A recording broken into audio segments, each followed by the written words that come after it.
आप सबको प्रभु यीशु मसीह के नाम से मेरा जय मसीह की। परमेश्वर पिता को फिर से मैं धन्यवाद देता हूँ। उसने इस दिन को दिखाया ताकि हम परमेश्वर की महिमा कर सके। परमेश्वर के उस आनंद को जो परमेश्वर ने हमें दिया है उसका आनंद उठा सके। इन बातों के लिए हम जीवित परमेश्वर को धन्यवाद देते हैं। आइए मेरे प्रियो, आज की सुबह फिर से हम परमेश्वर के वचन को सीखेंगे। मेरे साथ में आप लोग पढ़ेंगे इफिसियों की पत्री, उसका 4 अध्याय, उसका 26 पद।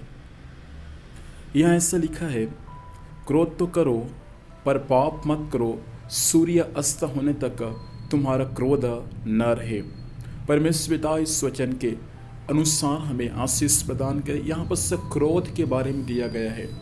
पौलुस इफिसी कलीसिया के विश्वासियों को सिखाता है कि क्रोध तो करो पर पाप मत करो। इसका मतलब क्या है?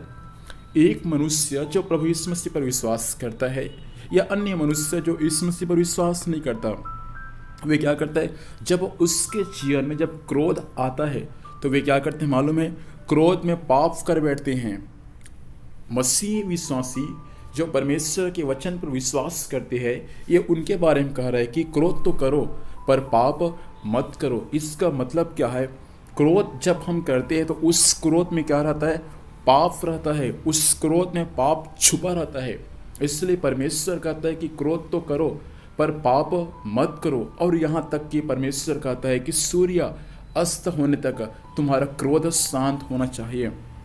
कई विश्वासी भाई बहन और कई एक परमेश्वर के लोग जो क्रोध करते हैं और वे कहते हैं कि हमारी क्रोध जो है वे क्या है? धार्मिक क्रोध है। मैं आपसे कहना चाहता हूँ, क्रोध हमको करना है। कौन सी बातों के लिए? आपके बच्चे कुछ गलत काम कर रहे हैं तो आपको क्रोध करना है उनके लिए, उनको डांटना है उनको। ऐसा नहीं कि आपके बच्चे गलत काम कर रहे हैं और आप उनको ना डांटें, ऐसा भी नहीं होना चाहिए। लेकिन हमको क्रोध में आकर कुछ ऐसा पाप नहीं करना है जो परमेश्वर के वचन के विरोध में हो।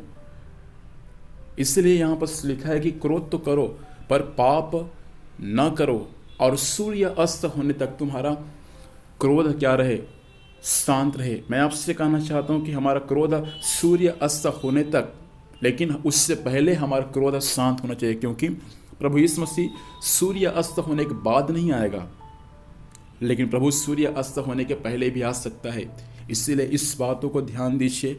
परमेश्वर के वचन पर विश्वास करने वाले विश्वासियों, परमेश्वर के भक्तों, परमेश्वर चाहता कि आप और मैं क्रोध करके पाप को अवसर न दे। 27 पद में लिखा है कि हम जब क्रोध करते हैं तो शैतान को क्या मिलता है? अवसर मिलता है। इसलिए इस बातों को ध्यान दीजिए। आप कभी अपने जीवन में क्रोध ना करें। और क्रोध जब आप भली बातों के लिए क्रोध करें, जैसे कि मैंने कहा कि आपके बच्चे कुछ गलत काम कर रहे हैं, आपको उनको डांटना है, उनको सिखाना है, उनके लिए आपको क्रोध करना है। ऐसा नहीं कि आपके बच्चे, आपकी बेटी और बेटा कुछ गलत काम कर रहे हैं और आप उनको ना डांटे, ऐसा भी नहीं होना है। लेकिन कई बार क्या होता है, हम बेवजह क्या करते हैं? क्रोध करते हैं और आगे हम क्या करते हैं? पाप को उत्पन्न करते हैं, अर्थात पाप को झनते हैं। इसलिए परमेश्वर आज की सुबह के समय हमारे जीवन से चाहता है कि हम क्रोध ना करें, लेकिन हम परमेश्वर के वचन के अनुसार नम्र बन जाए। मत्ती 11 अध्याय उसका 28-29 पद को आप पढ़ेंगे तो वहाँ लिखा है कि हे सब परिश्रम करने वालों, बोझ से दबे हो लोगों, मेरे पास आओ और मेरा जुआ क्या करो? अपने ऊपर उठा लो और मुझसे सीखो कि मैं नम्र और क्या हूँ? दीन हूँ। हमको प्रभु से सीखना है कि प्रभु नम्र और दीन है, वैसे हमको नम्र और दीन होना है। क्रोध के विपरीत क्या आता है? नम्रता, परमेश्वर की दीनता। आपके और मेरे जीवन में भाई बहन, परमेश्वर चाहता है कि आप और मैं नम्र बन जाए, आप और मैं दीन बन जाए। परमेश्वर चाहता है आज की सुबह के समय यदि कोई क्रोध करते हैं, परमेश्वर आपसे कहना चाहता है, क्रोध में शैतान को अवसर मिलेगा और क्रोध के द्वारा आप पाप कर सकते हैं। इसलिए परमेश्वर के वचन के अनुसार मैं आपसे कहना चाहता हूँ, हम क्रोध ना करें। ऐसा न हो कि हम पाप को अवसर दे, शैतान को अवसर दे और शैतान अवसर पाकर हमारे जीवन को नाश कर दे। परमेश्वर के वचन के अनुसार मत्ती 11:28-29 के अनुसार आप और मैं यीशु मसीह से सीखने वाले हो जाए कि यीशु मसीह कैसा नम्र और दीन है। यीशु मसीह एक बार मंदिर में क्रोध किया, भली बातों के लिए क्रोध किया, क्योंकि परमेश्वर के मंदिर को लोग क्या बना लिए थे, एक व्यापार करने का स्थान बना लिए थे। प्रभु देखा उसको गुस्सा आया, क्योंकि परमेश्वर का मंदिर को वे लोग व्यापार का केंद्र बना ली थी। इसलिए प्रभु कोड़े मार कर क्या किया, सबको भगाया। तो क्रोध करना है, लेकिन हमको समझना है कि हम क्रोध कौन सी बातों के लिए कर रहे हैं, भली बातों के लिए या बुरी बातों के लिए।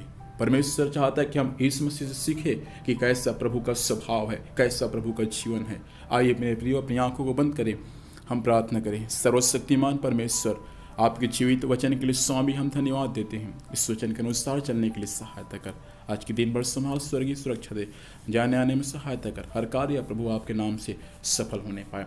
वचन सुनने वाले हर एक भाइयों को, बहनों को प्रभु मैं आपके नाम से आशीष देता हूँ। इस वचन के अनुसार हर एक का जीवन होने के लिए सहायता कर। प्रार्थना सुना, धन्यवाद यीशु मसीह के नाम से पिता आशीष मांगते हैं, आमीन। प्रभु आप सबों को आशीष दें, आप सबों को जय मसीह की।